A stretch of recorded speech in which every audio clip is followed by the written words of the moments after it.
Hi everyone, I'm Gurleen from Simple Hands Fagwada. Today I'm here to give you the explanation of the reading The Construction of Roads and Bridges. Okay, let's start from the questions.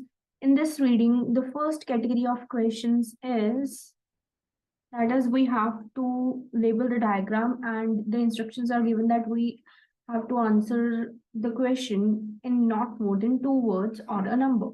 Okay, let's start from the first question. Here the heading is flexible pavement. That is, अगर हम देखें हमने अब reading में main keyword क्या ढूंढना है वो है फ्लेक्सिबल पेवमेंट. हम देखेंगे फ्लेक्सिबल पेवमेंट के बारे में हमें कहाँ पे बताया गया है. Okay, let's search it in the reading.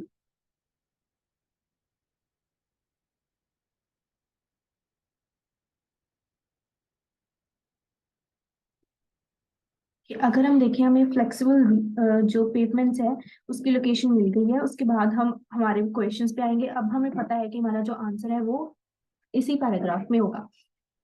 Question first is tarmacadam dash and stone chips. That is we have to answer कि जो ये उन्होंने सरफेस लेयर बताई हुई है उसमें स्टोन चिप्स के साथ साथ और क्या डाला होता है.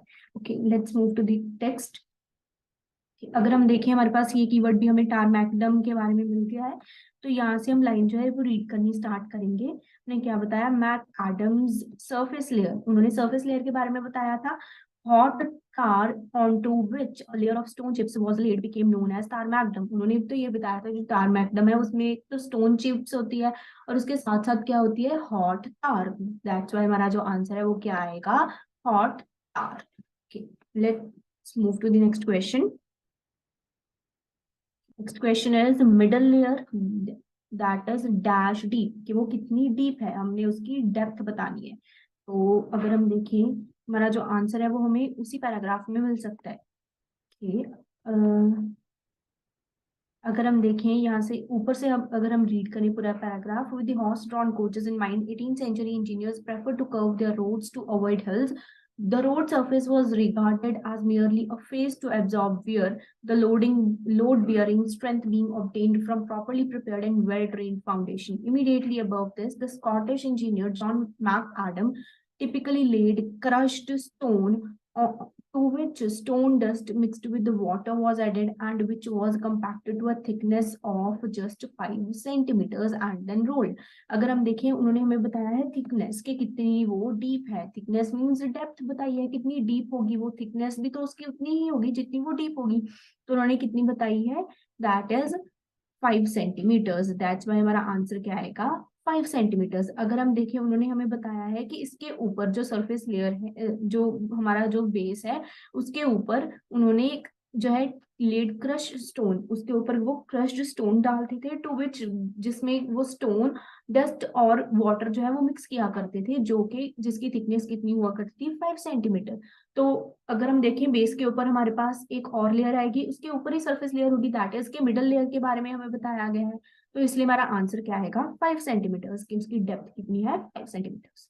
Next question of this passage is this is foundation and अब उन्होंने मिडल लेयर के बारे में बताया है, crushed stone dust and dash, के उसमें क्रश्ड स्टोन डस्ट होती है और क्या होता है, अभी हमने रीड किया कि जो स्टोन डस्ट है उसके साथ वो किसको मिक्स करते थे, वाटर को. दैट्स वाई हमारा आंसर क्या है, उन्होंने तो ये बताया है कि लेड क्रश्ड स्टोन था जिसमें क्या होती थी, स्टोन डस्ट मिक्सड विद किसके साथ मिक्स किया जाता था, उसे उसे मिक्स किया जाता था वाटर के साथ. इसलिए हमारा आंसर क्या आएगा, वाटर. दैट्स वाई हमने आंसर क्या लगाना है, water. Okay, moving to the, I hope this diagram is clear to everyone. Let's move to the next question category of this reading, which is true, false, not given.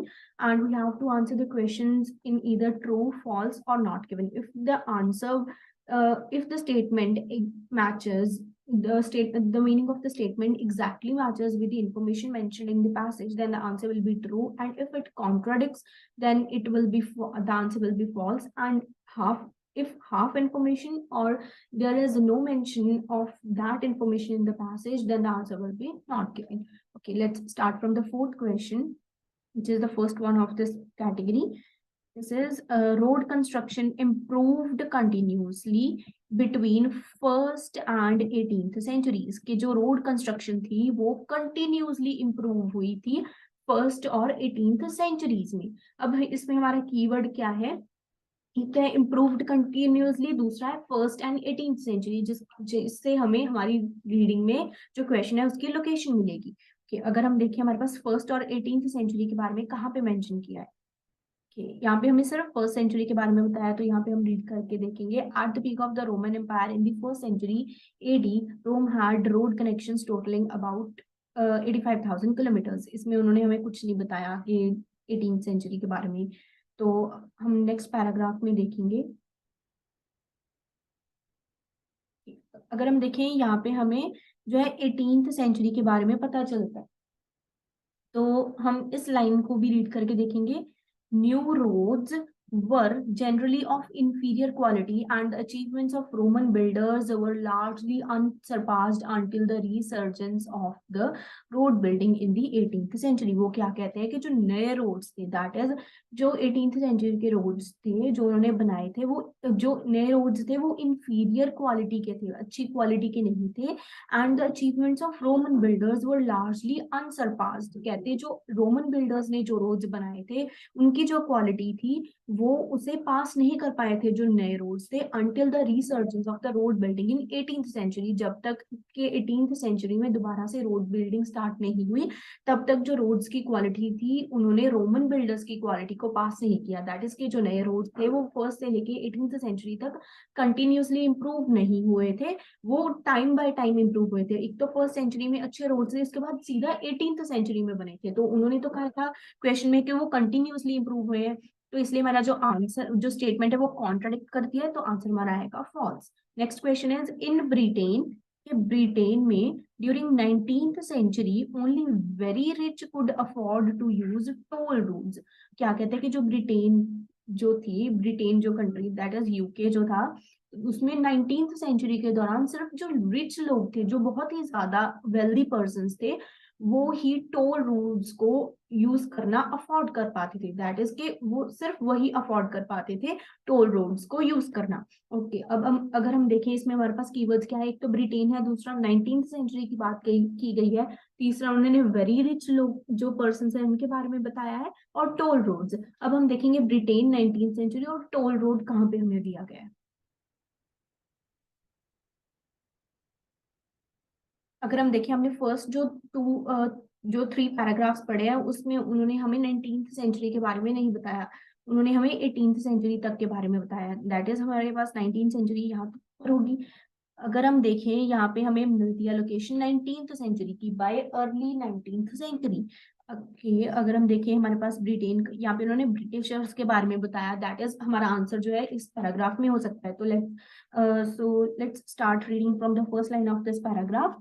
By the early 18th century, the start of the railway age, men such as John McAdam, Thomas Telford had created a British road network totaling some 2 lakh kilometers, of which about 1/6 was privately owned toll roads called turnpikes. In the first half of the 19th century, many roads in the US were built to the new standards, of which अब यहाँ पे तो उन्होंने US की जो United states of America है उसकी बात की, लेकिन अगर हम फर्स्ट लाइंस रीड करें उनमें उन्होंने क्या बताया कि जो अर्ली 19th सेंचुरी थी तब से जो रेलवे एज है वो स्टार्ट हो गई। जैसे कि जो जॉन मैक एडम थे और थॉमस टैलफोर्ड थे, उन्होंने ब्रिटिश रोड नेटवर्क क्रिएट किया था जो कि 2 लाख किलोमीटर्स का था, जिसमें से जो 1/6 था वो प्राइवेटली टोल रोड्स के द्वारा ओन किया गया था, जिन्हें टर्न पाइक्स कहा जाता था। अब यहाँ पे उन्होंने कोई भी इंफॉर्मेशन हमें नहीं दी कि जो सिर्फ रिच थे वही अफोर्ड कर पाते थे उन रोड्स टोल रोड्स को यूज करना। दैट्स व्हाई मेरा आंसर क्या आएगा, नॉट गिवन, क्योंकि उन्होंने हमें कुछ बताया ही नहीं कि वो रिच जो बहुत रिच थे वही उसे यूज करना अफोर्ड करते थे, और उसके यूज के बारे में भी उन्होंने कुछ नहीं बताया। उन्होंने सिर्फ इतना बताया कि जो टोल रोड्स जो टोटल रोड्स में से 1/6 जो थे वो टोल रोड्स के द्वारा ओन किया गया था। दैट्स व्हाई मेरा आंसर क्या आएगा, not given. Okay, let's move to the next question, which is the 19th century road surfaces were inadequate for heavy motor traffic। कि जो 19th सेंचुरी के रोड सर्फेसेस थे वो हैवी मोटर ट्रैफिक के लिए इनएडिक्वेट थे। अगर हम देखें हमारे पास 19th सेंचुरी की बात आ गई फिर से, लेकिन हमने जो पैराग्राफ अभी रीड किया उसमें उन्होंने हैवी मोटर ट्रैफिक के बारे में कुछ नहीं बताया। तो जो क्वेश्चन है वो क्या कहता है कि जो 19th सेंचुरी के रोड सर्फेस थे वो हैवी मोटर ट्रैफिक के लिए, जो भारे जो व्हीकल्स होते थे उस टाइप की जो ट्रैफिक थी उनके लिए जो रोड सर्विस थे 19th सेंचुरी के वो इनएडिक्वेट थे, वो जो सूटेबल नहीं थे। ओके, अगर हम देखें हमारे पास जो कीवर्ड है 19th सेंचुरी एक है, दूसरा है हमारे पास हैवी मोटर ट्रैफिक। हमने जो अभी पैराग्राफ रीड किया था उसमें तो उन्होंने कुछ हैवी मोटर ट्रैफिक के बारे में नहीं बताया। नेक्स्ट हमारे पास 20th सेंचुरी आ गई, यहाँ पे भी उन्होंने 19th सेंचुरी के बारे में बताया, तो we have to read from read this line. In the 20th century, the ever increasing use of motor vehicles, यहाँ पे motor vehicles की location भी मिल गई, threatened to break up roads built to 19th century standards, so new techniques had to be developed. वो क्या कहते हैं कि जो 20th century थी उसमें जो ever increasing use of motor vehicles threatened to break up roads built to 19th century standards, कि जो 20th century में जो 19th century के standards के according roads बने थे वो उनके टूटने का डर था। किनकी वजह से? उनके ब्रेक होने का डर था। जो हैवी मोटर व्हीकल्स थे उनका यूज बढ़ गया था, जिसकी वजह से जो 19th सेंचुरी के स्टैंडर्ड्स के अकॉर्डिंग रोड्स बनाए थे उनके टूटने का डर था। इसलिए जो नई टेक्निक्स थी उन्हें बनाया गया ताकि नए रोड्स बनाए जा सके। तो अगर हम देखें यहाँ पर उन्होंने हमें क्या बताया है कि जो 20th सेंचुरी में 19th सेंचुरी के जो रोड्स थे वो हैवी मोटर ट्रैफिक के लिए इनएडिक्वेट थे, यही तो उन्होंने बताया। इसलिए मेरा जो स्टेटमेंट है उसका मीनिंग बिल्कुल मैच करता है, इसलिए मेरा आंसर क्या आएगा? True. Okay, let's move to the next question. Traffic speeds on long distance highways were unregulated in early part of 20th centuries. वो क्या कहते हैं कि जो ट्रैफिक स्पीड थी लॉन्ग डिस्टेंस हाईवेज पर वो अनरेगुलेटेड थी। किसमें? जो 20th सेंचुरी के अर्ली पार्ट में। अगर हम देखें हमने अभी 20th सेंचुरी के बारे में रीड किया, वहां पे उन्होंने जो ट्रैफिक स्पीड्स के बारे में नहीं बताया, लॉन्ग डिस्टेंस हाईवेज के बारे में नहीं बताया। लेकिन अगर हम देखें हमें कहीं और 20th सेंचुरी के बारे में बताया है उन्होंने। Let's search about it. अगर हम देखिए उन्होंने हाईवेज के बारे में बताया, तो ब्रिजेस जो है वो हाईवेज में ही आते हैं। तो अगर हम देखें यहाँ पे भी हमें एक हाईवे की लोकेशन मिलती है, यहाँ से हम रीड करेंगे। The heavy traffic had led to concept of high speed long distance roads with access or slip lanes spaced widely apart. वो क्या कहते हैं, जो डिमांड थी हैवी ट्रैफिक की उसकी वजह से जो हाई स्पीड का लॉन्ग डिस्टेंस रोड्स का जो कॉन्सेप्ट था वो आना शुरू हुआ विद एक्सेस और स्लिप लेन्स, जिसमें जो स्लिप लेन्स थी जो कि जिनमें वाइडली जो स्पेस्ड थी। The US Bronx River Parkway of 1925 was followed by several variants, Germany autobahns and Pan-American highways. Such roads, especially the intercity autobahns, with their separate multi-lane carriageways for each direction, were predecessors of the today's motorways. अगर हम देखें यहाँ पे उन्होंने कोई भी हमें इस चीज के बारे में इस चीज के बारे में उन्होंने कुछ नहीं बताया जो उन्होंने हमें क्वेश्चन में मेंशन किया है। उन्होंने क्या कहा था कि जो लॉन्ग डिस्टेंस हाईवेज थे वो अनरेगुलेटेड थे 20th सेंचुरी के अर्लियर पार्ट में। जो ट्रैफिक स्पीड्स थी वो अनरेगुलेटेड थी। उन्होंने हमें ट्रैफिक स्पीड्स के बारे में बताया, लॉन्ग डिस्टेंस हाईवेज के बारे में, रूट्स के बारे में बताया, लेकिन उन्होंने ये नहीं कहा कि जो ट्रैफिक स्पीड्स थी वो अनरेगुलेटेड थी और वो भी 20th सेंचुरी के अर्ली पार्ट में। तो इसके बारे में हमें कोई इन्फॉर्मेशन नहीं मिलती, इसलिए हमारा आंसर आएगा not given. I hope this category is also clear to everyone. So let's move to the last category of this passage, which is we have to complete the table and answer the questions in only one word. Okay, let's start from the instruction. अब हमें table जो है उसकी जो title सब titles क्या है, type of bridge, bridge की टाइप बताई है, उसके फीचर्स बताए हैं और उनकी एग्जांपल्स दी हैं। अगर हम देखें फर्स्ट है हमारे पास आर्क्ड ब्रिज, नेक्स्ट है ट्रस ब्रिज, नेक्स्ट है सस्पेंशन ब्रिज और नेक्स्ट है कैंटिलीवर ब्रिज। अगर हम देखें हमें ये सारी ब्रिजेस की ही लोकेशन दी हुई है, तो हमारे पास उन्होंने ब्रिजेस का एक सेक्शन भी डिफरेंट बनाया हुआ है। तो इससे हमें पता लगता है कि जो फर्स्ट रोड्स वाला जो सेक्शन है उसमें हमारा आंसर कोई भी नहीं मिलेगा, हमें आंसर किस में मिलेंगे? जो ब्रिजेस वाला सेक्शन है, नेक्स्ट पार्ट है, उसमें हमारे आंसर्स हमें मिलेंगे। ओके, अगर हम देखें जो फर्स्ट क्वेश्चन क्या है, इसमें उन्होंने फीचर पूछा है आर्क्ड ब्रिज जो है उसके इंट्रोड्यूस्ड बाय, कि ये किसके द्वारा इंट्रोड्यूस किए गए थे और इसकी एग्जांपल्स हमें दी हैं। और उन्होंने बताया ये बहुत स्ट्रॉन्ग थे, यूजुअली मेड ऑफ, और ये यूजुअली अक्सर किसके बने हुए थे, किसके द्वारा इंट्रोड्यूस किए गए थे, और ये किस मटेरियल से बने थे। ये दो चीजें हमने फाइंड करनी है आर्क्ड ब्रिज के बारे में। कि अब हम देखेंगे आर्क्ड ब्रिज के बारे में हमें कहाँ पे बताया। ब्रिजेस वाला सेक्शन जो है उसमें हम देखेंगे आर्क्ड ब्रिज के बारे में।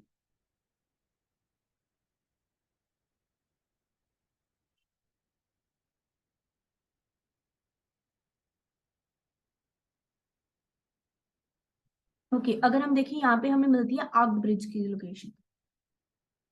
उन्होंने बताया कि आर्क्ड ब्रिजेस जो है वो बहुत स्ट्रांग है, absorbing the load by compression. Arched bridges are very strong, ये उन्होंने पहले ही बताया था। हमने क्या फाइंड करना था कि ये किन्होंने इंट्रोड्यूस, दैट इज किन्होंने इसकी शुरुआत की थी, और दूसरा कि ये जो किसके ज्यादातर बने हुए थे, most were built of stone, ज्यादातर वे किसके बने हुए थे, स्टोन के। दैट इज हमारा जो 9th क्वेश्चन है उसका आंसर क्या आएगा, स्टोन। और एक हमने और फाइंड करना था ये किन्होंने इंट्रोड्यूस किए थे, but brick and timber were also used.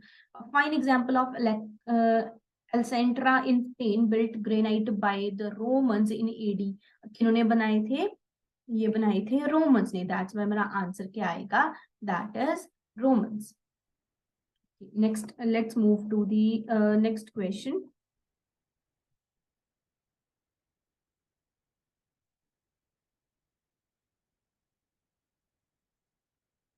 Which is truss bridge. अगर हम देखें ट्रस ब्रिज के बारे में हमें हमें उन्होंने सब कुछ बताया हुआ है। नेक्स्ट हमारे पास कौन सा ब्रिज आता है, सस्पेंशन ब्रिज। उसके बारे में उसका फीचर एक फाइंड करना है और इसकी एग्जांपल भी हमने फाइंड करनी है। उन्होंने बताया हैज अ सस्पेंडेड डेक, इनका जो डेक है वो सस्पेंडेड है। ये स्ट्रॉन्ग है, बट स्ट्रॉन्ग के साथ साथ क्या है, बट। अब इसमें उन्होंने डिस्कनेक्टर क्या लगाया है, बट दैट इज हमारा जो डिस्ट्रैक्टर है उसके बाद भी हमारा आंसर आ सकता है। नेक्स्ट उन्होंने हमें जो एग्जाम्पल है वो पूछी है। अब हम सस्पेंशन ब्रिज देखेंगे, उन्होंने हमें कहाँ पे मेंशन किया है। फर्स्ट जो पैराग्राफ था इसका उसमें तो उन्होंने नहीं बताया। नेक्स्ट हमारे पास है, इसमें उन्होंने ट्रस ब्रिज के बारे में बताया है। नेक्स्ट हमारे पास नेक्स्ट पैराग्राफ में अगर हम देखें, यहाँ पे उन्होंने बताया है सस्पेंशन ब्रिज के बारे में। Has a deck supported by suspenders that drop from one or more overhead cables. It requires a strong anchorage at each end to resist the inward tension of the cables, and the deck is strengthened to control distortion by moving loads or high winds. Such bridges are nevertheless light and therefore the most suitable for long spans, for very long spans। अब उन्होंने क्या बताया, जो जो suspension bridge है उनका जो deck है वो सस्पेंडर्स के द्वारा सपोर्ट किया जाता है, दैट ड्रॉप फ्रॉम वन और मोर ओवरहेड केबल्स, जो कि एक से ज्यादा जो ओवरहेड केबल्स है उनकी उनसे उन्हें सपोर्ट किया जाता है। इट रिक्वायर्स स्ट्रॉन्ग एंकरेज, इसकी जो एंकर है वो बहुत स्ट्रॉन्ग चाहिए हर एक एंड के ऊपर, ताकि जो इनवर्ड टेंशन है केबल्स की उन्हें रेसिस्ट किया जा सके। And deck is strengthened to control distortion by moving loads or high winds। उसके बाद उन्होंने बताया कि ये जो ब्रिजेस हैं are nevertheless light. Nevertheless means but, यहाँ पे भी उन्होंने एक डिस्ट्रैक्टर लगाया है और क्वेश्चन में भी उन्होंने डिस्ट्रैक्टर लगाया बट, कि जो ब्रिजेस वो उन्होंने पहले बता दिया कि स्ट्रॉन्ग है, लेकिन स्ट्रॉन्ग के साथ साथ क्या है, लाइट है। दैट्स वाई मेरा आंसर क्या आएगा, light. Okay let's move to the next question which is, अब हमने इसमें एग्जाम्पल मेंशन करनी है। Clifton UK, Akashi Kaikyo Japan, currently the dash span की इन्होंने एग्जांपल्स बताई हैं और उन्होंने बताया कि करंटली जो स्पैन है वो क्या है, currently the dash span. Span कैसा है उसके बारे में कुछ बताना होगा, या फिर क्या है इसके बारे में, उन्होंने स्पैन के बारे में कुछ पूछा है। अगर हम देखें Clifton suspension bridge in UK, उसके बाद उन्होंने हमें जो जापान है उसके ब्रिज के बारे में बताया था। Akashi Kaikyo bridge in Japan has a span of 1991 meters, which is the longest to date. कि जो जापान में ये जो ब्रिज है उसका जो स्पैन है वो इतने मीटर्स का है, जो कि आज तक का सबसे लंबा स्पैन है। दैट इज, उन्होंने भी तो यही पूछा था कि स्पैन क्या है, द लॉन्गेस्ट। दैट्स वाई हमारा आंसर आएगा longest. Okay let's move to the next question which is painter. अब हमें उन्होंने किस ब्रिज के बारे में पूछा है, कैंटिलीवर ब्रिज के बारे में। इसका फीचर्स हमने दोनों फीचर्स ही फाइंड करने हैं। फर्स्ट है कि मेड ऑफ डैश, कि ये किसका बना हुआ है, और दूसरा मोर डैश देन सस्पेंशन ब्रिज, के सस्पेंशन ब्रिज के कंपैरेटिवली ये ज्यादा क्या है, ये हमने फाइंड करना है। दैट इज के सस्पेंशन ब्रिज के साथ इसे कंपेयर किया होगा, इसका जो फैक्टर उसके टुवर्ड ज्यादा पॉजिटिव है, और दूसरा हमने फाइंड करना है कि ये किसका बना हुआ था। Okay let's move to the location. Cantilever bridges के बारे में हमें लास्ट पैराग्राफ में बताया गया है। यहाँ पे उन्होंने बताया है कि such as 1889 fourth rail bridge in Scotland explored the potential of steel construction to provide a wider clear water space। उन्होंने बताया कि ये किसकी कंस्ट्रक्शन को किसकी जो पोटेंशियल है उसे एक्सप्लॉइट करता है स्टील कंस्ट्रक्शन की, दैट इज कि किसका बना हुआ होगा, ये स्टील का। और ये हमारा आंसर पता चल गया, उन्होंने बताया था कि किसका बना हुआ है, made of, that is answer हमारा क्या आएगा, स्टील। नेक्स्ट उन्होंने पूछा था हमारे पास कि ये जो है सस्पेंशन ब्रिज के कंपैरेटिवली क्या है। अगर हम देखें इस पैराग्राफ में उन्होंने हमें सस्पेंशन ब्रिज के बारे में यहाँ पे बताया, although the suspension bridge can span a wider gap, cantilever is relatively stable। वो क्या कहते हैं कि चाहे जो सस्पेंशन ब्रिज है वो ज्यादा लंबे वाइडर गैप स्पैन कर सकता है, लेकिन जो कैंटिलीवर है वो उसके कंपैरेटिवली, रिलेटिवली मींस उसके कंपैरेटिवली ज्यादा स्टेबल है। दैट्स व्हाई हमारा आंसर क्या आएगा, stable. Let's I hope this whole passage is clear to everyone, so please like, share and comment this video, also like and subscribe our channel. Thank you everyone for watching my video.